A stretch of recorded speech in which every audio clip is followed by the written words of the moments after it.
mistakes I see a lot of people doing is they're selling like shit ebooks for $20 a month, $20, and then they're also trying to sell their coaching. They're trying to also sell fucking wraps and all types of stupid shit. So it's like, sell this one thing, sell a lot of that, which has a big margin, and focus on doing more of that, and you'll make more money. I'm not that good at selling.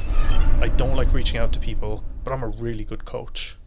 Everyone says that. But let's just say that's the case. Okay. Well, firstly, your life's going to be so much easier if you learn how to sell. Period.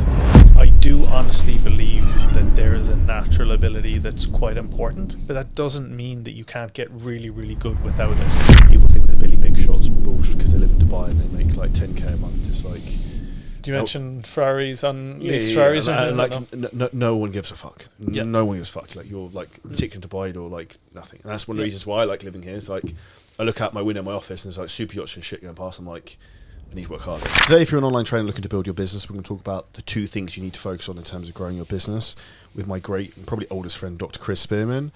And that's, is it strategy you need to focus on, or is it skill you need to focus on? And the first question I'm going to ask you and Chris in terms of, I would say one of your greatest strengths is identifying weak points in a system. How would you initially assess that to try and push a business forward? Third time lucky. So repeat offender. Yeah, let's do it. So firstly, I've been thinking about this a lot this week, and Elon Musk, believe it or not that I'm drawing parallels between me and him, although we're probably both on the spectrum on some level. Both autistic at a level. I think so. He talks a lot about first principles. So anyone listening who just a brief overview of what first principles means, or solving problems by first principles. If you give me a situation, let's say, who broke into the house? Okay, so what he suggests in first principles is a scientific method whereby you strip everything down to the absolute bare minimum. What do I know? Okay, so I know that there's a house. I know there was a break-in. Oh, was there? Or was someone let in? Okay. Maybe we don't know that yet. So it's not assuming anything. It's breaking everything down to, okay, what do I actually know? And very often when we've worked together recently and in the past, you'll go, hey, like, this is the problem, and I'll ask loads of questions. Go, but is that the case? So I want to strip everything down to like the bare minimum of what I do know, and then work upwards. And I think when you do that in a system, it really allows you to not assume anything, because most of the time in a system, as we know, it could be so many things. And I think definitely probably the 2 skills is the ability to sell/persuade, and then, as you said, problem solve. I know we joke a lot, like if someone threw me in a box and put me in the bottom of the ocean, I'd probably find a way out. But that's just because I would think of things that to other people seem outside the box. But the reason it seems outside the box is because they assume where the parameters are by assuming things they don't know to be true or not yet. So I'll always, like, if you say, what color was the sky? I'll go, well, okay, is it blue? Like, I'll ask questions about things that most people take for granted, that people normally look over. I know that sounds so basic, but looking at things at that level, you actually find issues in systems that most people overlook, if that makes sense. I think most people don't pay enough attention to the data, though, right? And I think absolutely this is probably the biggest thing that I'm trying to get super anal on. And the different challenges you go is, like, we've spoken about this before. I think if you just left me in my apartment on my own with a laptop and my phone, I could get a business to 7 figures on my own and just weasel away and just throw enough shit against the wall and I'd figure it out. Mm-hmm. Whereas if you're trying to go from 7 to multiple or to 8, it's like you can't do that on your own. So you need a team, you need data, you need numbers, which then have to be accurate, and you have to have the right decision-making factors to then pull the right lever. Mm-hmm. How would you say most people who are trying to get good handle their numbers learn the skill of how to do that, if that makes sense? Yeah, good question. So, well, firstly, I think let's relate it to you for an example. So let's say over the last few months, because I know you so well and I've known you maybe even 10 years, I know that if something is happening, I know generally what your gut instinct will be to do, and very often that's the right thing to do. But sometimes it's good that I know that, because then I can go like, so. For those of you who know Charlie, you'll know this. Charlie's just absolutely relentless at like taking action, and just like nothing's going to hold the guy back.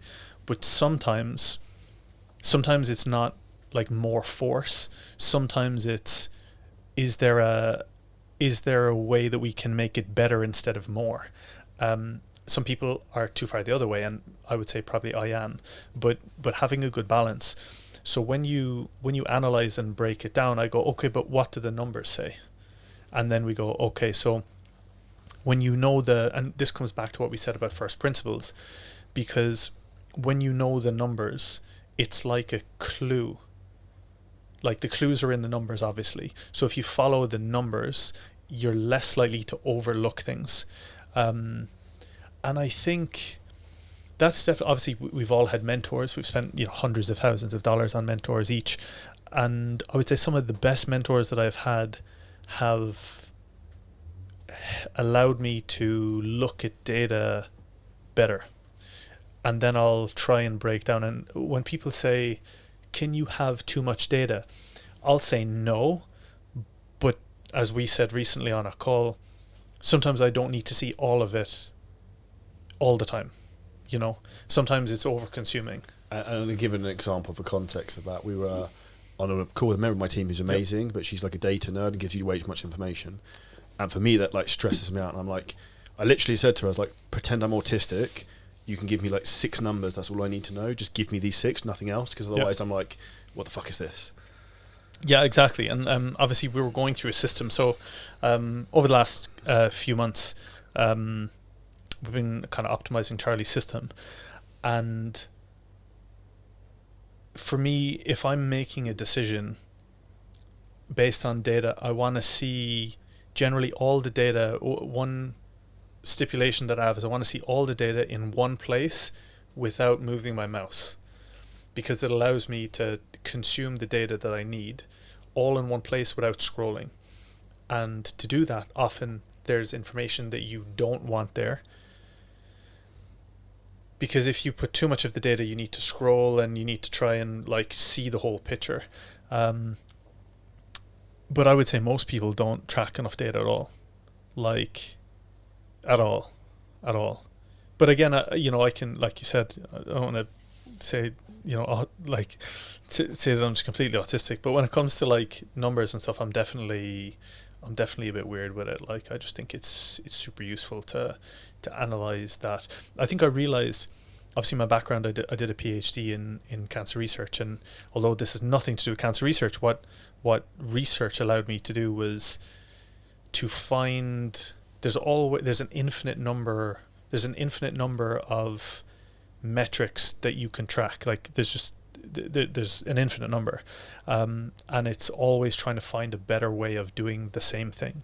And again, that comes down to then, okay, is that strategy or skill? And that's obviously, I mean, that's a $1 trillion question. So it's a combination of both to some degree, because you need the right strategy to track the right skill, to track the right numbers, and the skill to actually interpret what to do with them, right?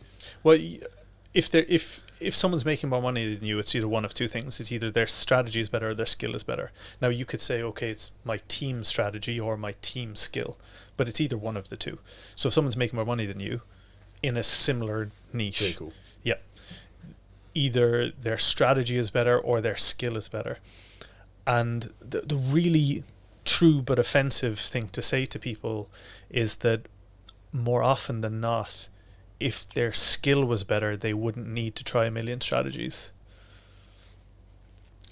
And that almost comes down to what I said earlier. If you just put me in my own, or you the same, in a room with a laptop and a phone, and like you've got a year, you've got to make $1 million, off you go. Yep. Like you'd figure it out, but you can't play that game forever. True, and it depends on where you are in your journey. I think, for example, I was listening to someone whose content I consume quite a lot yesterday, and he was saying that like he had a certain skill, and so the thing about skill and strategy is like if I can jump really, really well, and I want to, get an Olympic gold, well, I would probably do like the long jump or the triple jump or a jumping, I'm not going to do marathon running. Exactly. So you also want to align your strategy with your skill if you can. And I see too many people like strategy hop also, for sure. And I gave this analogy actually on a training call from Mastermind last night and was talking about like, if I went and hit a tree 5 times with an axe, and then walked away and came back the next day and hit a tree 5 times with an axe, walked away, came back the next day, hit a tree 5 times with an axe, eventually the tree's going to fall. Sure. But then if I went like tomorrow to hit another fucking random tree 5 times, the next day a different tree, nothing's going to fucking happen. That's a very good point. That's what people do, right? They're tree hop. They're like dancing around too many things. And to be honest, that's one of the I'm not going to use the word issue, one of the things that sometimes I can get like, the tree hasn't fallen and I'm still trying to go and like chop down another tree sometimes. Sure. But I would say, like, for you, that's just because this is, if you're listening to this and you want to know what phrase is going to keep you broke, it's this phrase: I don't want to leave money on the table. Because there's money on every table. Like, I could change gender and become a female stripper and make a mill eventually. So am I leaving money on the table by not transitioning? Like, you know what I mean? Well, maybe. Like, I could, go into comedy for children. So am I leaving money on the table by not doing that? Like, there's an infinite number of places where money gets left on the table. That is the statement that keeps most people broke. And if your goal is a passion, then I would follow your passion. If your goal is to make a lot of money and enjoy, who you help, then I would actually break it down to first principles and go like, okay, how can I make this simpler? And this is probably the biggest thing you've realized with me over the last year when we've been working together more recently, is just like simplify. And like even decision making this week for us, I'm like, okay, like we could improve this area of the system. To give you guys honest context, so system that myself and Charlie did together and are doing separately, and it has an organic approach and then a paid approach. And the long-term goal to get to 8 figures really is to eventually scale the paid side of things, because that can go to multiple 8 figures. And if so, hypothetically, if the paid system isn't optimized and we need to bring cash in, then organic is like a good like savings account that you dip into that funds the system when you're struggling. But we weren't struggling, in terms of profitability. So for me to dip in to optimize the organic is just taking me away from solving the longer term. And I think what I needed to realize there is, well, what I really want long term is a paid solution that can make up to 8 figures and maybe more. So let's just focus on optimizing that. That doesn't mean that the organic side of the business can't be optimized. Of course it can, but I don't think it's the longer term play also. And I think a lot of people, you see this with fitness professionals for sure, when they create like a $17 ebook and a 5K offer and a $97 offer and a something else, and sometimes there's a utility behind doing that, and sometimes it's just a fucking distraction, really. And I think that's probably one of the biggest mistakes I see a lot of people doing, is they're selling like shit ebooks for $20 a month, $20, and then they're also trying to sell their coaching, and trying to also sell fucking wraps and all types of stupid shit. So it's like, sell this one thing, sell a lot of that, which has a big margin, and focus on doing more of that, and you'll make more money. So a really valuable point there is that when you said about wraps, it just came to my head. So like lifting straps is what you mean. So if I was to go back again, and let's say back when we started in the fitness space, whatever that was at the time, we were, let's say, sponsored by this company and this company and this company and this company and this company. Every time you post something and ask your audience to do something, it's a bank account that you're slowly draining of goodwill. So an example, I'm a fitness influencer, whatever the fuck that is, and I'm sponsored by all these companies, and I'm getting a certain percentage of all of these things. Every time I post to try and say, hey, you should buy this protein, or hey, even you should listen to this episode of the podcast I did with Charlie, every time you do that, you're draining a bank account called Goodwill, because I'm asking my audience to do something. Every time I do that, I'm draining the bank account. And if I could go back in time, I would go, and I would say over the last few years, I wasn't, let's say, doing that as much. But if I could go back in time, I would just go, no, I'm just going to ask them to do one thing. And that would probably be something that is to do with a business that I'm going to take 100% profit in, with the exception of when you're just getting started. So every time, if you guys are listening or watching and you're like, oh, buy these lifting straps, or even if it's like watch my YouTube video or listen to my podcast, understand you want to get people to do stuff. But if someone's consuming your story or your content and you're like, hey, click on this link, people still don't want to be told what to do. Do you know what I mean? They still feel like you're pushing, even if it's like you're taking away from them. You're taking the time. You're it's the most taking valuable thing they have. Right? Yeah, but people inherently realize that without consciously thinking it. So and I'm not saying this is right either. This is just my opinion. But if you guys follow me on social media, I just have one link in my bio.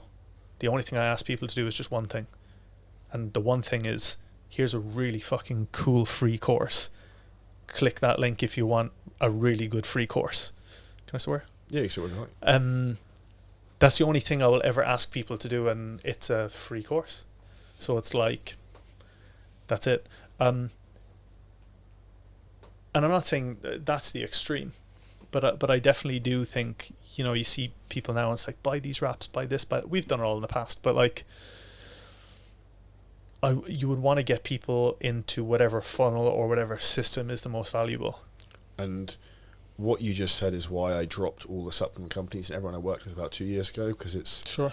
A, I didn't need the money, and B, it was just a distraction, and C, it's just like you're just constantly trying to plug shit, whereas like if you're going to sell something, you might as well sell your own stuff.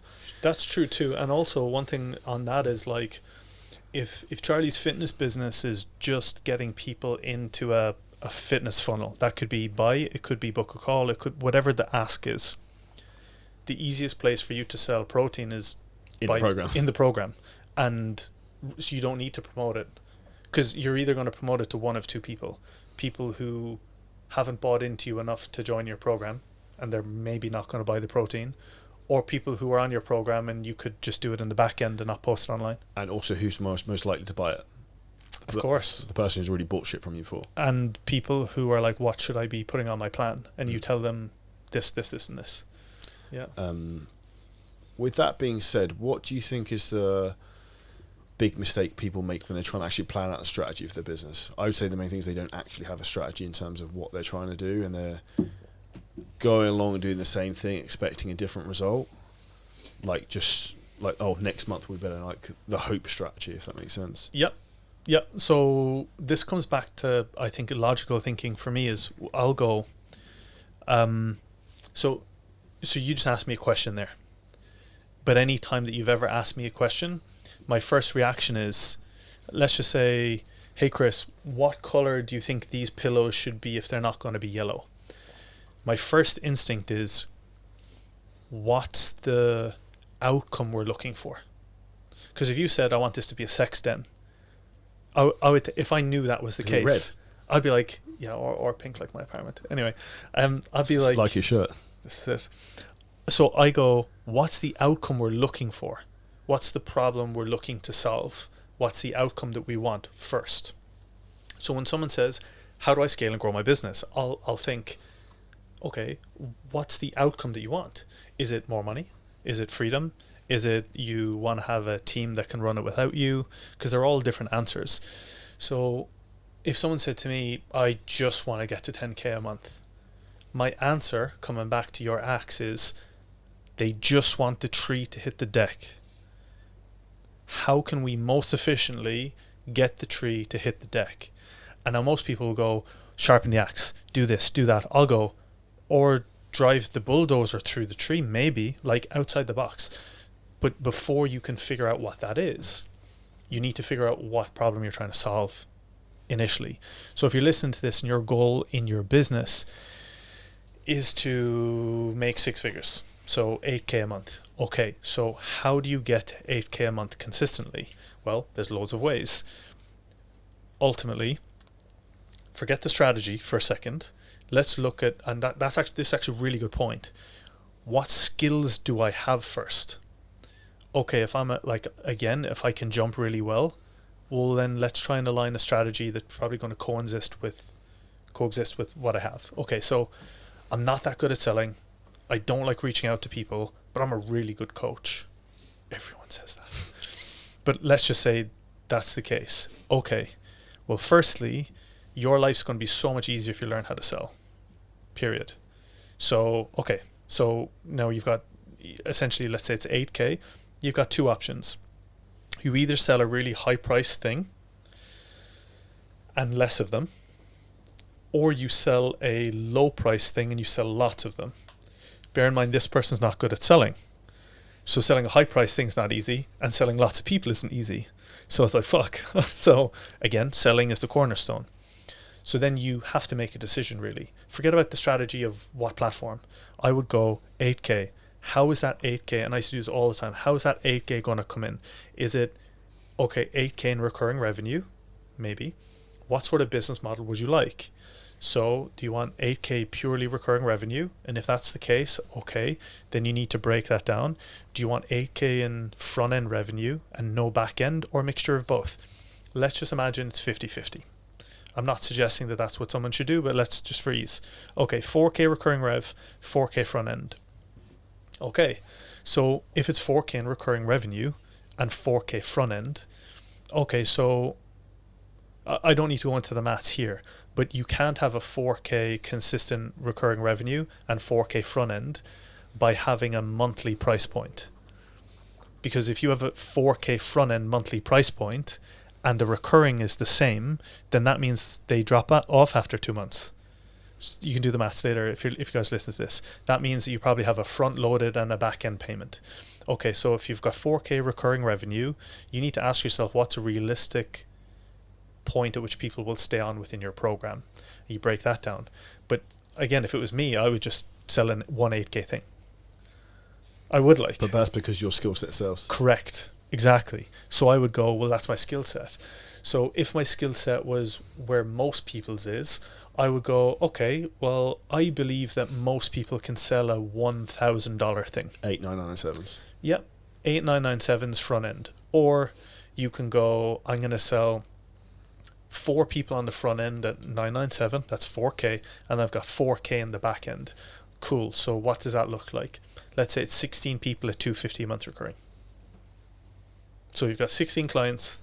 You make 1 sale a week. 6 figures. Off you go.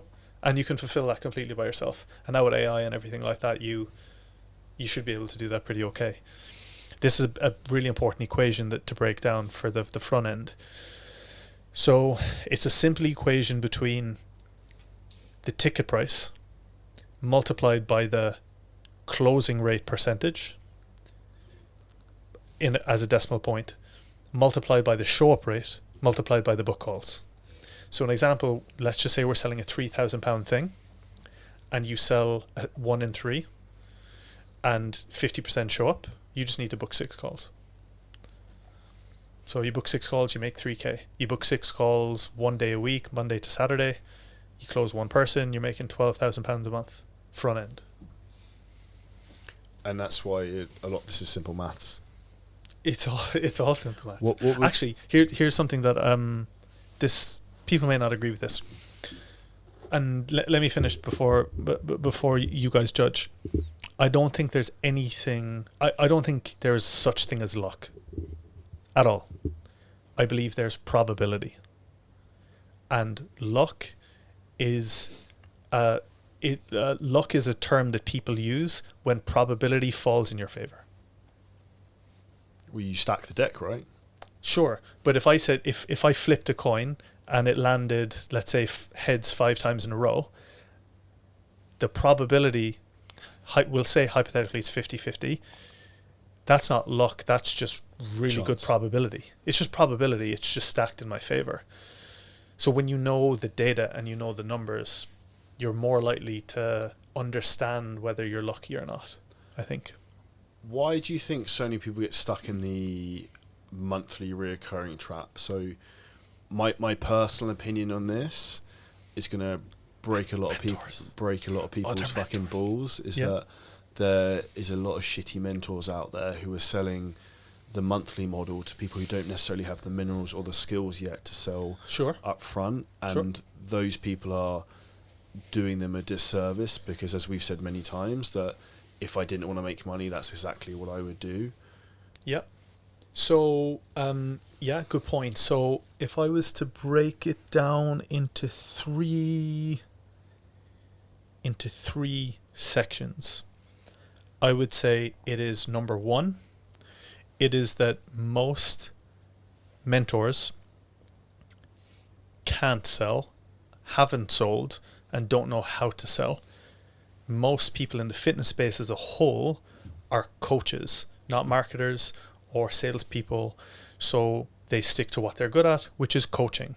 And therefore they don't branch out into learning how to sell or learning how to persuade or learning how to communicate to a colder audience. So they stick to a coaching based approach in their teaching, which is founded fundamentally on the fulfillment as the cornerstone. I'm not saying it shouldn't be, but that's one reason. The second reason is that the fitness space is so egocentric that they lean on a virtue signaling side of, I just want to be a great coach. I care about my clients.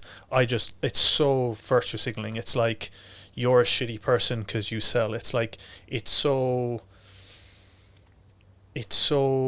egotistical that they're trying to shame other people for trying to do something a different way.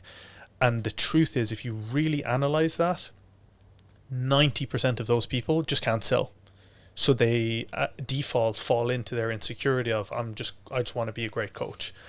And I would say thirdly, it is that in any business, there is, in life, there's self-doubt. So when you step out into an unknown, which entrepreneurship is, it's easy to fall back into a play it safe mode. And therefore people as entrepreneurs are less likely to accept, let's say, a commission only role, or accept high ticket sales where you can have a great month and a shitty month. I was speaking about it yesterday. My team were on a call with someone. They was like, there's no way you can make 20k a month on LinkedIn. And I remember one day we made 18.5k in 3 or 4 hours on LinkedIn. We had Wade made like a 7.5k PIF, a 5k PIF, and then we had 2 other payments come through from front end, not even back end stuff, in like 3 or 4 hours. And I'm not saying that happens all the time, but I was like, fucking hell. And Had his Weetabix that morning. he had his Weetabix. Yeah, he crushed it, bro. But then there could be nothing for 2 weeks, like. Generally there would be, but you know what I mean? Like, if hypothetically there could be nothing for a while. And that's a different type of game. And that's just I a different think, type of game. the skill of resilience to understand that that's what's going to happen, right? Because I've noticed that the more our businesses are scaled and we sell higher ticket products, you have days you make bucket loads of money and there's days you make less money. Yep. And it's almost like an emotional roller coaster you ride of like, we're making loads, we're killing it, like we're fucking going to the moon, and the next day it's like it's a bit slow and you're like, what the fuck is going on? Yeah. And I would say, like, when people ask about LinkedIn, we transitioned to LinkedIn because, as you said, our skill set was selling. And if you don't want to sell, you don't like selling, and you're going to shrink on a sales call, LinkedIn ain't for you. But if you're out there and you feel like you want to sell a higher price thing, you can sell a higher price thing, you have the skill set or you want to learn how to, then that's a really good opportunity.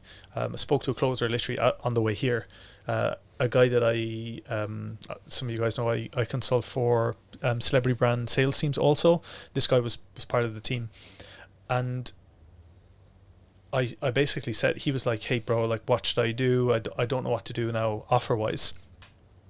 And I was like, in the role that he's in, he wants to make like 20k in commission. I said, there's only one of two, because he's maxed out now with calls. There's only 2 opportunities for him to get better. he either needs to make more money. He either needs to get better or change vehicle. And because he's maxed out with his time, he's taking 10 calls a day and he's making maybe 12k in commission. So he's making 120k in sales. I was like, you either need to change vehicle so that either the thing you're selling is more expensive or you get a bigger percentage, or you just get better. And he's good.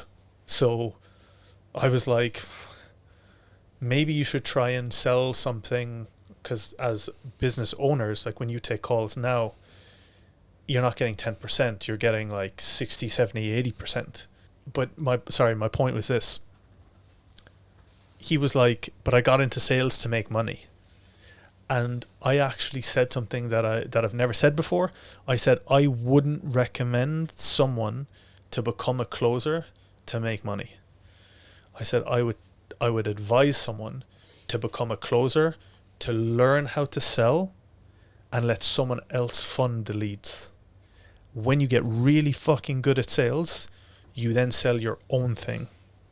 Makes sense? Do you know what's funny? Do you have that conversation?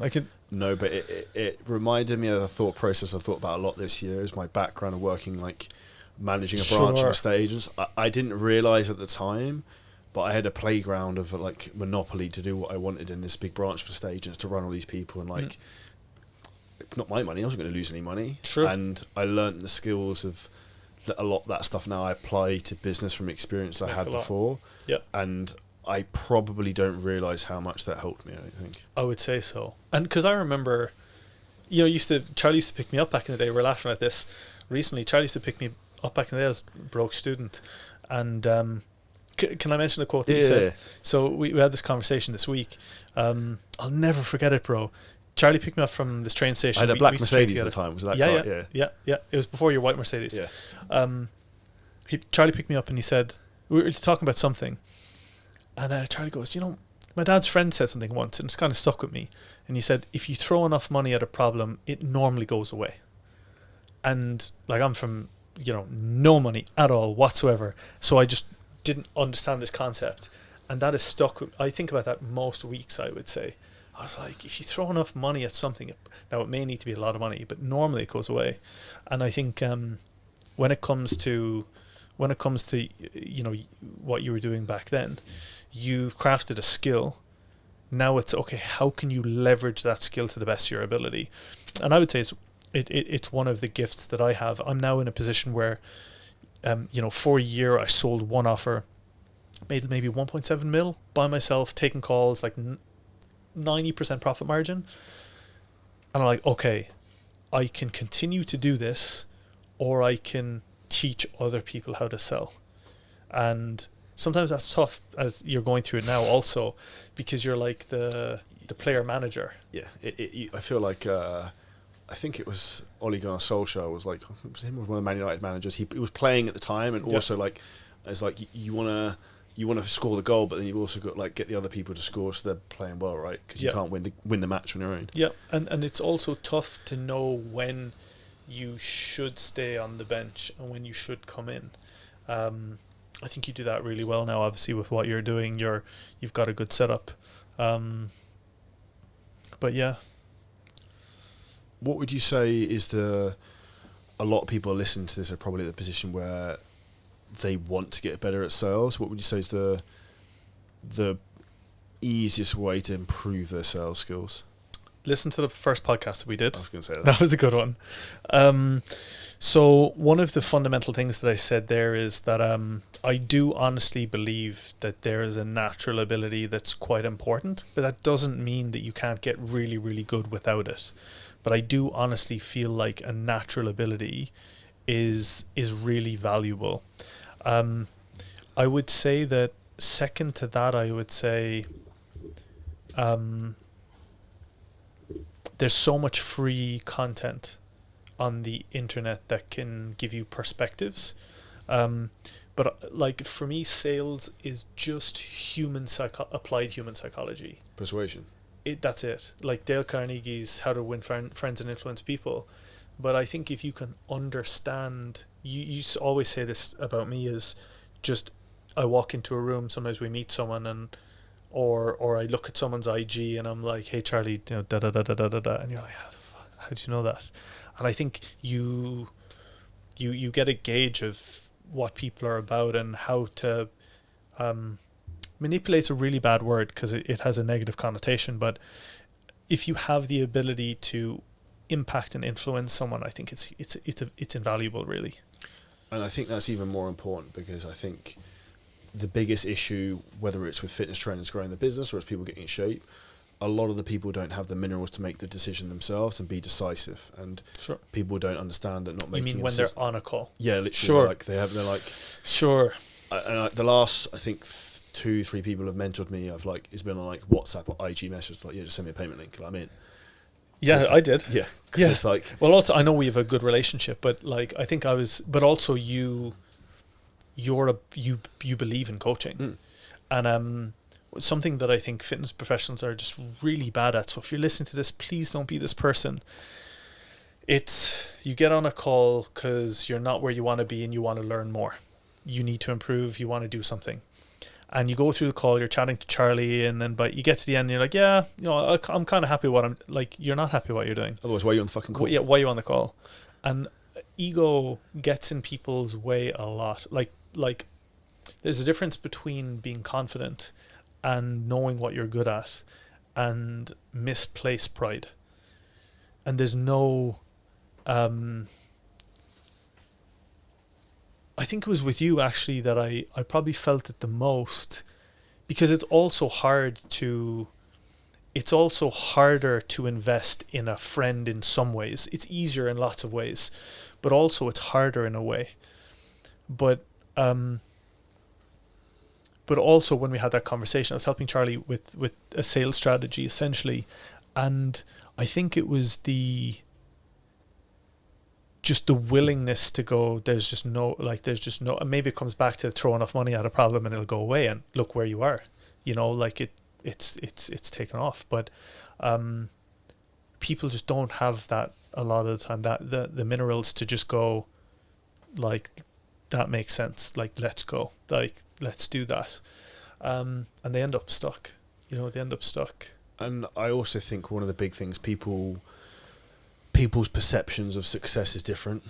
That's so true. Like I think some people, the podcast I did with James Cooper before this, we'll try and use another word than slagging off some people in the fitness industry, but like people think they're Billy Big Shots bullshit because they live in Dubai and they make like 10k a month. It's like, do you mention Ferraris on leased Ferraris? And like no one gives a fuck. Yeah. No one gives a fuck. Like you're like ticking to Dubai or like nothing. And that's one of the reasons why I like living here. It's like I look out my window in my office and there's like super yachts and shit going past. I'm like, I need to work harder. Like, yep. And you sent me. I sent you that. Yeah, today. so this is fucking great. And Chris sent me a video this morning. And he was like, check your IG because you're about to be baited into fucking. Seriously. And it was. It takes a lot for me to be motivated like that. I was like, fucking hell. And there's a video of Wes Watson showing his bank account, being like, yeah, payments. Yeah. Him buying like $500,000 cars, and like, and for me, and as I said to you after, it's like, if he can fucking do it, I can fucking do it. Sure. You can fucking do it. Yeah. So it's not like, it's not if but when. It's just cracking the code, right? Yeah. So I think something that that you've always been really good at is getting, and I think this is one of probably the most important things that I've learned from masterminds, is that if nothing else, if you learn nothing new, if you don't learn a strategy and you don't learn a new skill, Alex Hormozy said probably the most valuable thing he ever did, he paid, I think it was either 10 or 20k to join Russell Brunson's inner circle way back in the day. And he said that if all he needed to do was to get in a room and someone stand up who was making 10 mil a month, so that he was like, how is that guy making 10 mil a month? That was all he needed. That was well worth 20k investment, because he was able to see someone who he was like, if he can do it, I can do it. And proximity changes things.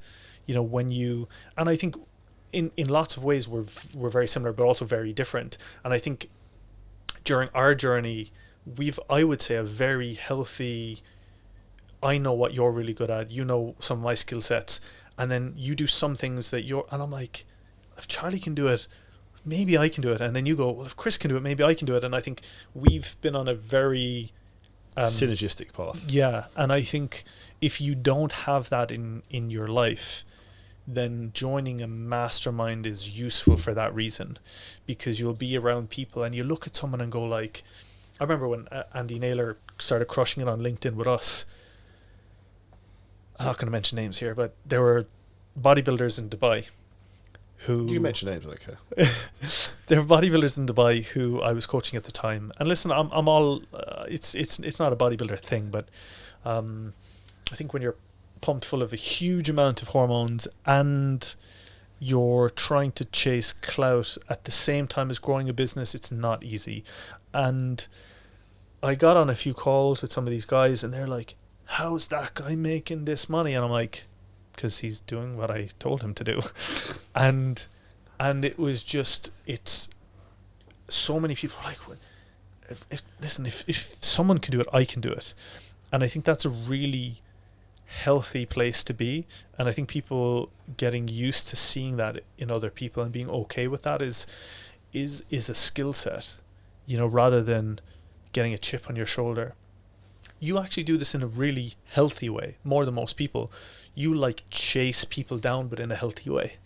Like now that I've been kind of under the bonnet a little with you, I've seen like it's like I want to like take this guy out, but it's in a healthy way. It's not like in a where you get drowned out, and that some people, I think, I would say you understand yourself to know that too. And I know I'm not lazy, but I can get... It's so funny you say that, because you're not. But my level of lazy compared to other Sure. people's is different, right? So like instead of me getting up at 5:30, I go up at 7, and I'm like, you've caved in and become weak. So Charlie implements. There'll be something that Charlie needs to do. He'll implement immediately because he's lazy and doesn't want to do it later. To me, that's just how you rationalize it. I look at a system and go, how can I do this in the smartest way possible? Because I'm lazy. So we're just doing the same thing, just in different ways. It's interesting. And it's human behavior. But what you said there about not using, I would say using people to motivate me is a big thing, because like Sure. I almost like try and gamify the process of business in my head of like, ultra competitive. Yeah, fuck this motherfucker. I'm going to try like put it on him. Yeah. But, and after a while, it's like I forget about why I was even trying to beat the person. But Sure, just, because you go to the next. Yeah. You're just like, who's next? Yeah, and then you're hunting down the next one. It's like you're playing a video game, right? You want to get to the fucking boss level at the end, where you got to take down like the fucking billionaire at the Burj Al Arab or something. It's like that's the goal, right? Yeah.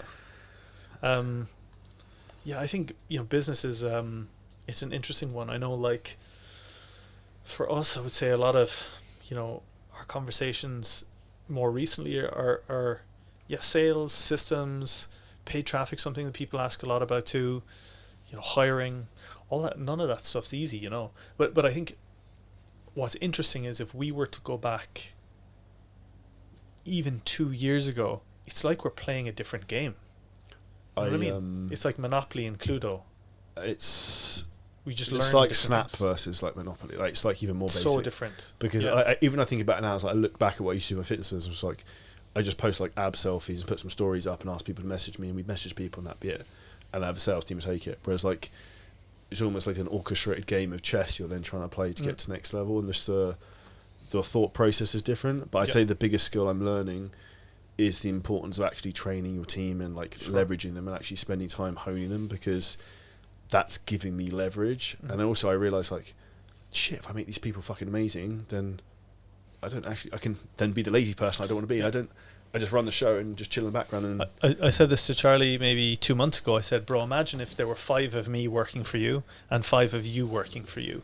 I was like, how much would you make? And you're like, a shit ton. And I'm like, so our goal is to do and build and find that, really, And that's an interesting topic. Where do you find these people? So let's say if we're talking about sales people or appointment setters or dialers or people in the front end of the business, really, just because that's where the needle gets turned money wise.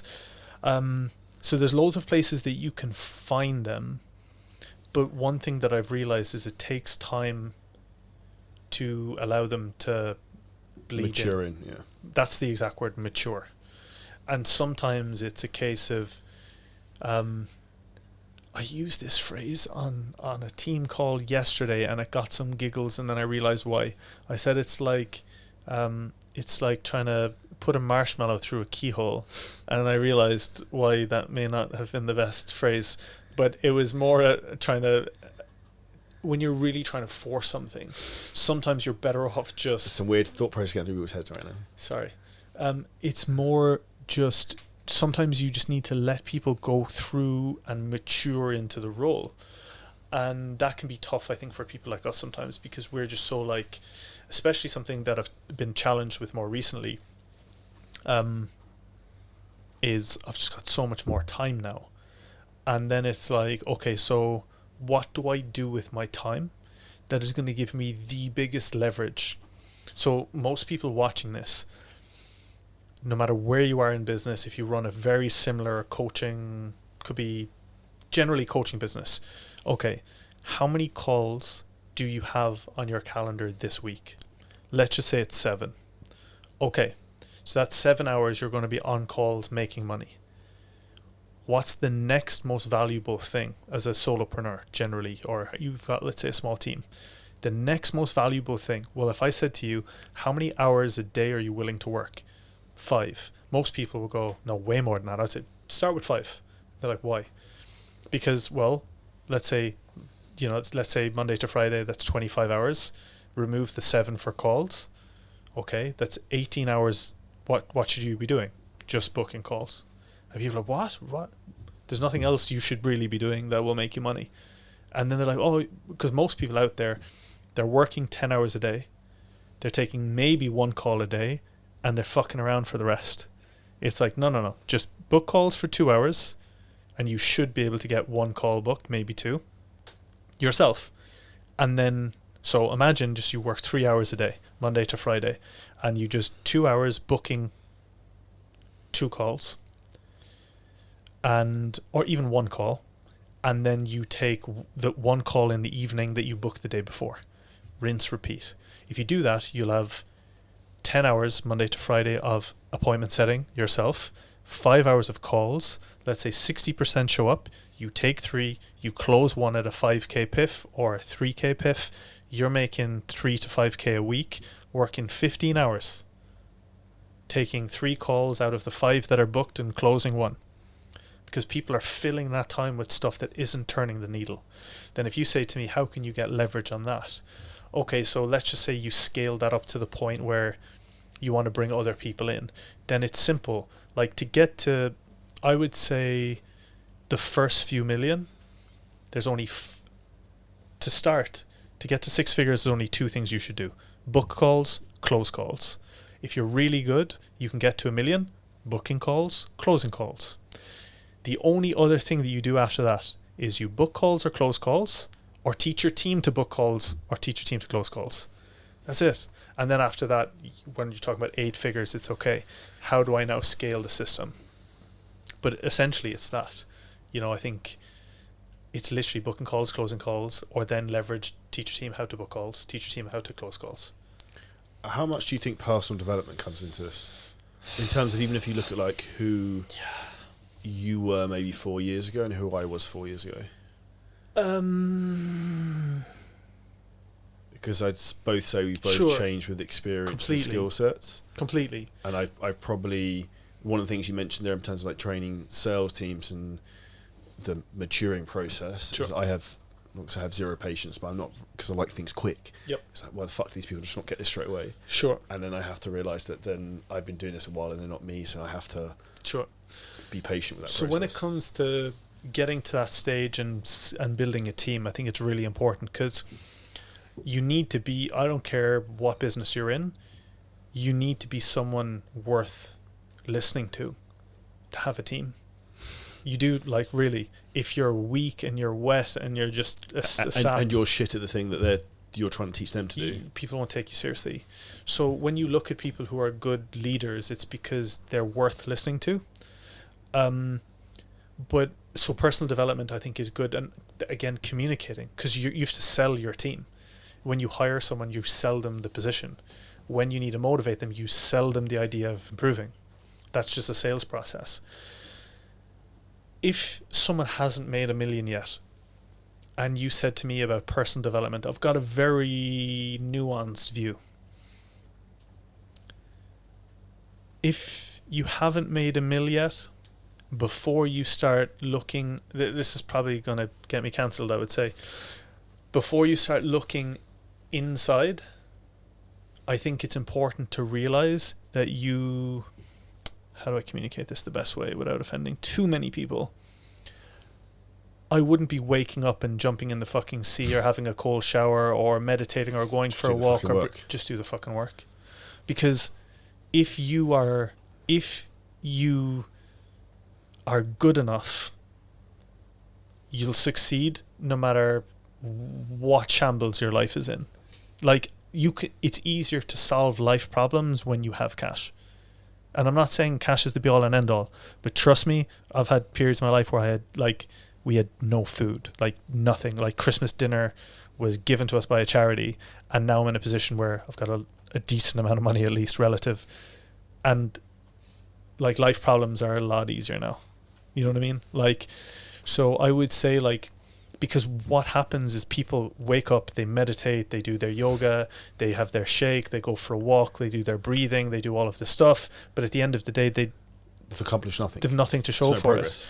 And in my opinion, the best thing for self-confidence is reinforcing the fact that you can do the thing.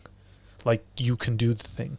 That gives you more, especially as a man. It's different for women. And I'm not saying, but I'm saying as a man, I think that when you know you can get on a call and you've got a really good probability of like communicating value and worth, that's a confidence that no breath work or no meditation. And I'm not saying that stuff isn't important, but if you can't pay your bills, it doesn't mean much. Like, yeah, and I wouldn't think you said there about giving yourself confidence in yourself. That's one of the things I constantly try and reinforce. Like, now I put my 2 Comic Club award like in front of my office door, so every time I walk in and out, I have a look at it, and I'm like, you fucking got this. And then I want the fucking the 10 mil one there next. Yeah. And then I put like an expensive watch on and shit, and like you feel good, and you're like, yeah, I can do this. I'm not in my fucking mum's basement. And when you get to that stage, I think then it's important to start going, like now, for example, obviously I'm a single guy living in Dubai in a penthouse apartment. I'm like, okay, now is a good time to assess how I want my life to look like. Do I want to be single? Do I want to have a partner? Like, I'm in a position where that's a choice because I didn't, been in relationships before, but I can go, right, how do I want the next few years of my life to look? How do I want my friendship circle to look like? What do I want my daily routine to look like? That's so much easier when I'm, living in a multi-million-dollar apartment and I've got money in my bank and I can decide what I want to eat, where I want to go, where I want to fly. Who you want to work with. That's it. So I can, exactly that. So I can choose. It's easier to solve the other problems now. Do you know what I mean? It's like I use this analogy, when someone is trying to lose weight, they have to do more work in a deficit to get down to their maintenance level. Then they can just chug along in maintenance. Life's a little easier then. They don't have to diet as much, they're on maintenance. When you dig deep to get to where you want to go and you've got a decent level of money, then it's easier to start focusing on the other things. Like, it's easier to, tidy your room and tidy your routine and do your breath work. If I wanted, I could hire any personal trainer to just train me to do this, do breath work, and do whatever. So James, one of our friends, he's, he'll go off on a retreat for like 20k and he'll, go up in Switzerland in the mountains and just do all this oxygen chamber stuff, and it's nothing like, it's, so I think there's value in that for sure. Here's an interesting question. So my morning routine is literally I wake up, coffee, water, I sit on the balcony for like 5 minutes, like write down my goals, and then just start my fucking work. Yep. And a lot of people ask me, like, have you got like a really I was like, no, it's not elaborate. It's like water with electrolytes, some aminos, caffeine. I sit outside for 5 minutes, look at like the sun coming up or whatever, write down my goals, what I want to do, just fucking get at it. What does yours look like? So the most valuable thing that I've added into my routine is I bought a $14 pound. This is a frog. Frog. Yeah. I went on Amazon and I'm like, I'm going to buy a fucking frog. So I bought a frog, and it's an ornament. And what it is if for those of you that have read the book, Eat That Frog, if there's just one thing that I achieve in that day. So the night before, on a piece of paper, I write down, if I only was to achieve one thing tomorrow, what would it be? And I put it under the frog. I wake up a little later now. I used to sleep maybe 4 or 5 hours a day when, back in the day, hence why I look like a zombie. I was doing my PhD. I perform a lot better now with a lot more sleep, a little bit more sleep. So I'm waking up a little bit later. It's still before 7 or so, but like it's later. What time do you get up and what time do you go to bed? So it's the weird shit people ask. Yeah. So up until recently, it would have been between 11 and 12. I'll fall asleep, and I was up at 5. And that's like not healthy at all. And I did that for over 10 years in my PhD. Now I'm falling asleep before 11, and I'm waking up at 7, and I won't be doing, that's 8 hours. I won't be doing that for a long time. I'm doing that now because I'm in a period of my life where I'm really focusing on my health. Now that I'm not taking sales calls, I'm not really coaching. I'm really now, case in point, now is a good opportunity for me, now that I'm in a good place, to reassess, get myself back to a good place before I decide where my next move is going to be. So I wake up at, let's say, 7, and I get water, and then I tackle, I've got an hour block, 7 till 8, the biggest task of the day, whatever that is. 8 till 9, I focus on lead generation, so ads, changing ads, optimizing ads, anything that's like front end systems, basically just lead flow. 9 until 10 is reviewing calls from the day before, reviewing dials from the day before, reviewing basically all of the team's stuff for an hour. Then I've half hour, that is sauna and shower, and then I get ready for daily calls with the team. Then I've, say, 2.5 hours of calls, and then at 1 I chill for 30 minutes till 1:30. Then I walk on the treadmill for half hour, but it's basically like doing work and listening. And then I do half hour training, half hour sunlight, half hour lunch, shower, and then back into like my second day in the afternoon, which I'm trying to figure out what I'm doing now, which is just like picking holes and stuff, really. So I've got a lot of time now in the afternoon, which is good. With that time, how do you decide what's the thing to fill it in the business as the next step? Yeah, good. So I have a Slack channel that I showed you where I will put the any task that needs to be done. So the way I see it now in the business that I'm in is the three most valuable things that I can do is recruit my team, train my team, or come up with ideas.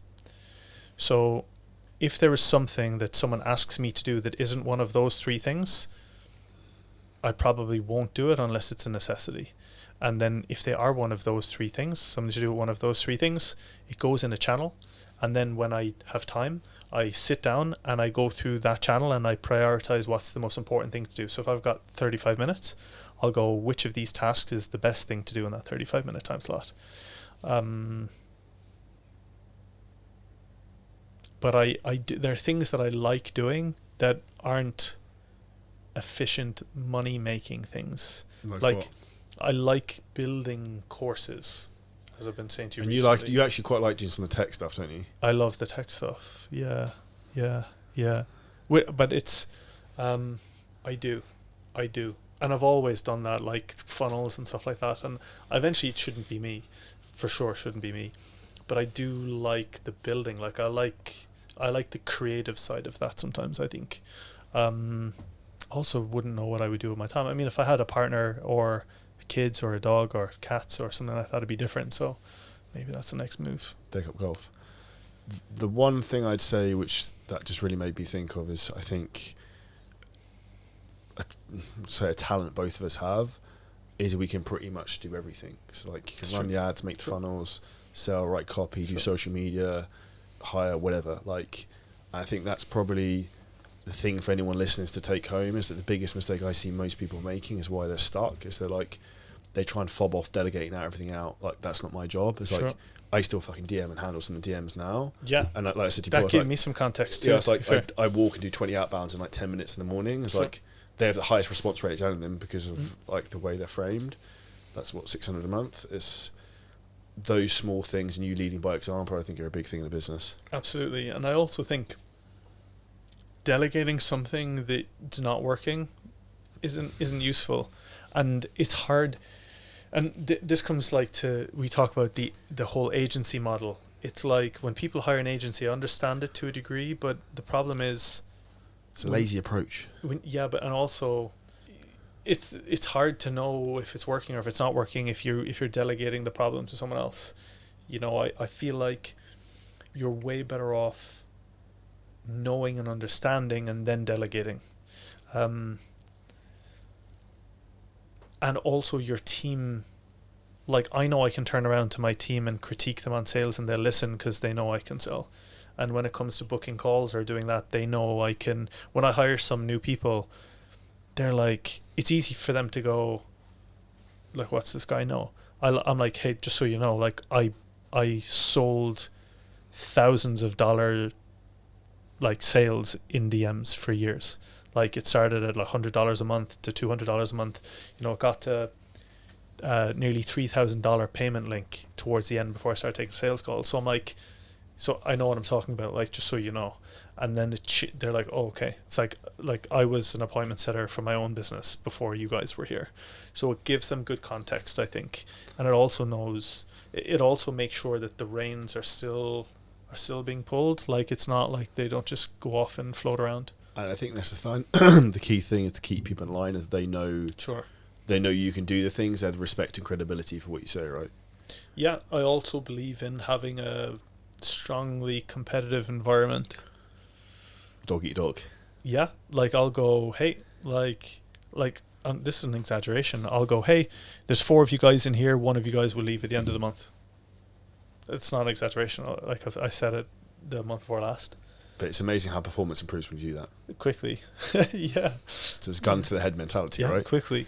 Or they'll ask, one of the things when you have daily meetings with your team, so big mindset shift if you guys are having daily meetings with your team or trainings with your team. If you get on, as the CEO, if you get on a call with your team and you're telling your team what to do, there's a problem. I remind them all the time. I'm like, just so you guys know, I don't need to be on this call. I'm taking 30 minutes out of my day to help you make more money. What are your questions? And they're like, oh, I'm like, I don't need to be here. I could just hire someone else. I could hire someone who can do it better than you. So I don't need to be here. This is your opportunity to ask me questions that will help you make more money. What are they? And then they're like, oh. So I'm like, so tomorrow come with questions. And unless you're making all the money you want to make, you could be better. And how you're going to get better is by asking me questions and us, trying to solve it ourselves. It's a different perspective. 100%. And I think that's a poignant note to finish on. We have something huge that's coming up for anyone who's in Dubai and wants to travel to Dubai. So, 10th Can we speak about it now? Yeah. So 10th to 11th of November, we've got it's going to be the biggest and best fitness mastermind event coming to Dubai. Chris is going to be speaking on both days. We also have Callum Raystrick speaking from Team Pro Coach, so anyone who's into fitness and bodybuilding, we know him. Myself, Corby Waters, James Shahota, who's like a big property guy out here as well. And then Adolfo, who's one of the biggest content creators in the world, went from like 0 to 2 million followers in like 18 months. So cool. He's going to be teaching strategies in terms of how to go viral and build your profiles. So if you want to get access to that, you want to hear more from Chris in person. Sales and LinkedIn, you said. Yeah, sales and LinkedIn. Hit the link below this podcast and you can buy a ticket for that. I think we've got about 7 spaces left. We'll see you there. And for more people to find out more about you, Chris? Well, firstly, click the link and come and you'll get to hear us in person. I was trying to chat. I was trying not to. Can I say? Yeah, so what's that? So there's a few frameworks on sales that I've never shared with anyone before, and I've asked Charlie if on stage is the best time to do it, and he's given me the green light. And when I say never shared before, I've never shared it before. I don't know if you should record that and let anyone else see it. I think they have to come. Just and keep be it for there. people in the day. I think they have to be there. So if you want to learn how to sell, and we've made millions of dollars in sales, be there. I'm super excited. And then we're going to discuss LinkedIn as well. And yeah, so you can follow me on Instagram at Spearman Chris, or find out more about, I've got a podcast as well. So Fitness Coach Freedom podcast still floating around. Yeah, we'll drop all the notes for that. So everyone enjoy the podcast. Make sure you smash the like button. And a huge thank you if you could leave us 5-star review and subscribe and share this with a friend. See you in Dubai. And we'll see you in Dubai at the event 10th, 11th of November at the What Palm. day am I doing this? We'll do both. This is going to be huge. The sales day is going to be... We'll do the sales day on day one. Yeah, it's going to be sick. We'll let her rip. So we shall see you all there, and until the next one. Thank you.